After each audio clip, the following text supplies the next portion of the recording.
All right, so pretty much Irene, Scott Newton, my dad, and myself, we've been running for quite a while and have known each other and done a lot of races. And over the years, as a runner, kind of the ultimate thing is to try to make it to Boston to qualify. And it just happened that this year, all of us were able to qualify at the same time. So we headed out to Boston. The marathon was on April 15th. It's on a Monday. Patriots Day is celebrated in Boston. So it's a big celebration there. So we took off, and I mean, it was just like the perfect day. I've never experienced that much crowd support in my life. I mean, just unknown people just cheering you on. Perfect. Like, we've got this view where we're watching these runners come through. We got to see Matt come barreling through with his sub 3 hour marathon, and we see this pretty girl in blue come tearing by, and we see Phil come chasing up, and man, it was awesome. It was perfect. Next thing I remember was I heard what sounded like thunder. I remember hearing another sound, which to me again it was just thunder, and I looked up again. I thought, it's just kind of odd, and so our street sat pretty calm, and then all of a sudden one of the volunteers got a cell phone call and said there had been a bomb. Nancy is always at the finish line, always at the finish line. So when I saw those 2 bombs go off, I'm thinking Nancy's there, but I can't get to her. And God's providence for us to meet Brian and Irene and for them to connect a couple of years ago actually, and for God to have all this in place. There's no accident. One is I would normally always be at the finish line to get the picture, but I know now that God directed Brian. Brian invited me with his girls to go and watch the race from a fire department, second floor fire department on the route, and so I was not at the finish line. And obviously now, hindsight, I can see how God protected me at that time. But as we turned to come back into Williston, we saw people running at us, and Brian, being a fire captain, I saw this young man change immediately into someone who's totally in charge in such a powerful, wonderful way. And he made decisions quickly, and the wonderful decision he made was to put myself and his daughters, Emily and Bailey, in a taxi that just happened to be right where we were standing.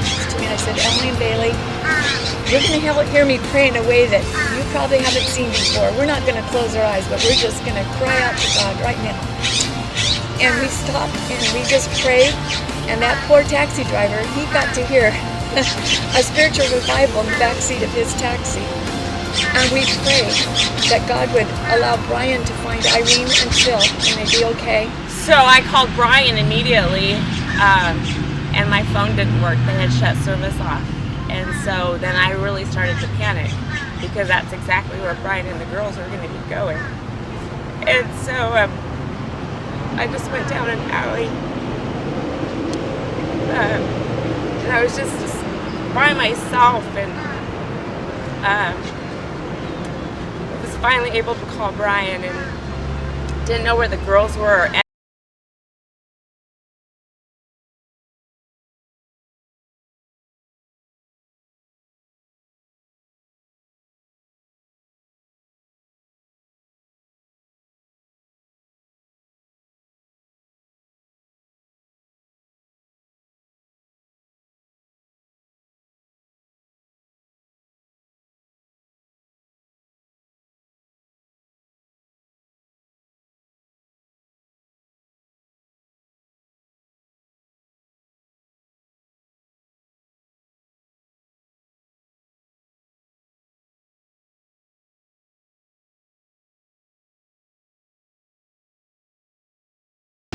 Surround you with. God answers prayers in all different ways, but in that particular situation, He answered immediately with knowing that our loved ones were safe.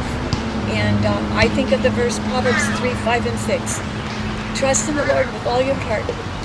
Lean not unto your own understanding, and in all your ways acknowledge Him, and He will direct your path. And I had such an affirmation that He was directing our path for that day.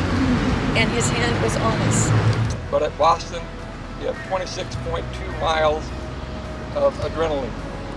And people who absolutely do not know you are cheering for you. So you see the best in people. But on this day, we saw that. We experienced that.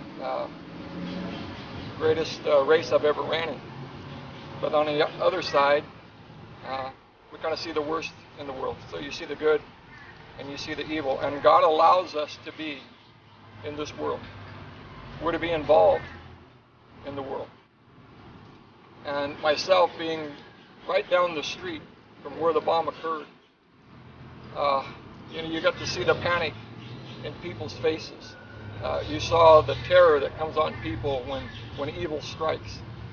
And then you realize, like Matt and some of the others have shared, that as a Christian you know that that could be you. And there are innocent people that were killed, but there's a peace that comes over you knowing that whatever happens, I'm in God's hands.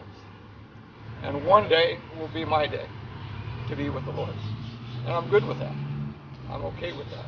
This whole experience with Boston, one of the things that became really evident very early on was that the Lord's divine providence was in effect without us even really knowing or understanding until we were able to actually be completely out of the situation and look back at the various different events that transpired and happened.